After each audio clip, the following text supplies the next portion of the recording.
Hi people, we forgot that this is our final dish. Okay? அது என்னோட சேர்க்க sorry ஆரம்பிச்சிட்டேன் நான் சொல்லாமல் இது சாப்பாடை பற்றி சொல்லிட்டா நல்ல இது ஸோ டெல்லி வேலை இது சைட் டிஷ் பத்து இல்லை மம்மாவில்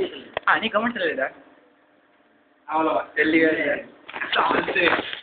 எனவே அந்த மாதிரி சுச்சுவேஷன்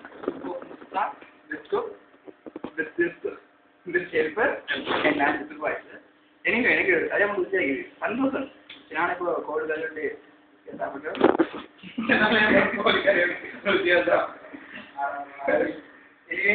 இல்லை என்ன அதாவது ரெண்டா சமைச்சு சாப்பிட்றேன் ரொம்ப மசிச்சு நான் வைக்கிறேன் என்ன டட்டா காட்டுங்க சிக்கன் டட்டா காட்ட உதவு அப்படி ஸ்ட்ரெஸ் பண்ணி